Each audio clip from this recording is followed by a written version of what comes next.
Gubernur Bali Wayan Koster ada jumpa pers dengan stakeholder pada Senin 12 Mei 2025 di Jaya Sabha Denpasar, Bali.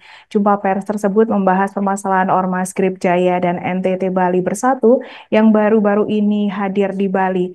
Diakui Koster hingga saat ini Ormas Grip masih belum melakukan pendaftaran ke Badan Kesatuan Bangsa dan Politik. Untuk informasi lebih lengkapnya, kita telah terhubung bersama wartawan kami dari Tribun Bali, Niluputu Wahyuni Sriutami. Rekan Niluputu, silakan laporan Anda. Ya, baik. Terima kasih Anda atas waktunya. Halo Tribuners, saya Wahyuni Sari dari tribunbali.com. Hari ini akan menyampaikan terkait Gubernur Koster tegas tolak GRIP di Bali meskipun akan mendaftarkan diri ke Kesbangpol. Gubernur Bali Wayan Koster adakan jumpa pers dengan stakeholder pada Senin 12 Mei 2025 di Gedung Jaya Sabha Denpasar. Jumpa pers tersebut membahas permasalahan Ormas Gerakan Rakyat Indonesia Bersatu atau GRIP Jaya dan juga NTT Bali Bersatu yang baru-baru ini hadir di Bali.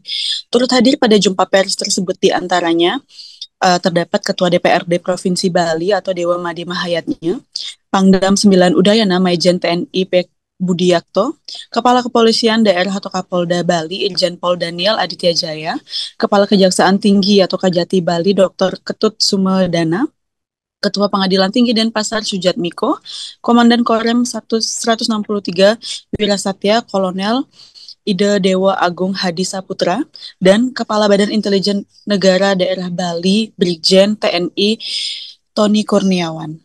Diakui Koster hingga saat ini Ormas GRIP masih belum melakukan pendaftaran ke Badan Kesatuan Bangsa dan Politik atau Kesbangpol Bali. Maka dari itu ia tidak bisa membubarkan Ormas GRIP Bali sebab belum melakukan pendaftaran. Koster juga menegaskan akan menolak pendaftaran Ormas GRIP jika yang bersangkutan akan melakukan pendaftaran ke Kesbangpol Bali. Sebab penolakan ini merupakan hak dari pemerintah daerah.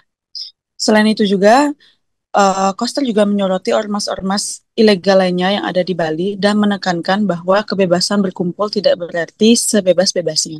Negara telah mengatur agar ormas tertib dan juga kondusif, memberikan kontribusi bagi pembangunan bangsa dan juga negara. Hal tersebut juga telah diatur dalam peraturan baik undang-undang maupun peraturan pelaksanaannya. Karena itu keberadaan ormas diatur secara khusus dan harus terdaftar di dalam pemerintahan daerah.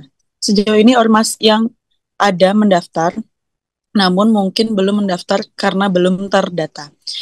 Sementara itu, selain menyoroti Ormas GRIP dan juga NTT Bali, Gubernur Bali Bapak Wayan Koster juga menyoroti, maksud saya juga menyoroti ormas-ormas legal yang dikhawatirkan juga melakukan tindakan premanisme di Bali. Dengan pada saat jumpa pers tadi, Gubernur Bali Wayan Koster mengatakan akan menindak tegas ormas-ormas yang melakukan premanisme sesuai dengan kesepakatan dalam Fakta Integritas di tahun 2019 yang berisikan jika ormas melakukan tindakan tidak benar melanggar aturan, apalagi sampai menyebabkan korban jiwa, kesepakatannya organisasi tersebut akan dibubarkan dan pengurusnya juga akan dipidanakan. Sementara itu, ditemui di tempat yang sama, Kapolda Bali Irjen Pol Daniel Aditya Jaya mengatakan apabila terjadi tindak premanisme pada kegiatan ormas, maka akan dilakukan penindakan pidana. Sama dengan Kapolda Bali, Ketua DPRD Bali Dewa Madi Mahayatnya juga mendukung penuh langkah Gubernur Bali menolak ormas premanisme dan ilegal di Bali. Menurutnya, Bali sebagai daerah tujuan pariwisata yang berbudaya tidak elok jika Bali dijaga oleh ormas yang melakukan aksi premanisme. Itu saja laporan dari saya, Alinda. Saya kembalikan ke studio. Terima kasih. Baik, terima kasih rekan Niluputu untuk laporan Anda dan selamat bertugas kembali. Untuk melengkapi keterangan kami, pemirsa, berikut wawancara kami bersama Wayan Koster, Gubernur Bali. Berikut tayangannya. Pengurus ormas yang ada di daerah wajib melaporkan keberadaan kepengurusannya kepada pemerintah daerah setempat melalui perangkat daerah yang melaksanakan urusan pemerintahan di bidang kesatuan bangsa dan politik provinsi atau kota kabupaten.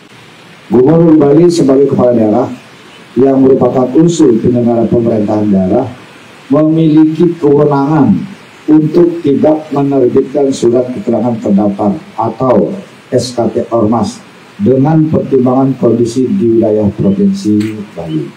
Selain itu, Bali telah memiliki sistem pengamanan lingkungan terpadu berbasis desa adat atau Sipandu Berada dan bantuan keamanan desa adat Bankamda terdiri dari unsur pecalang, Linmas, Babin Kamtimas, dan Babinsa yang diatur dengan Peraturan Gubernur Bali Nomor 26 Tahun 2020. Download Tribun X sekarang, menghadirkan lokal menjadi Indonesia.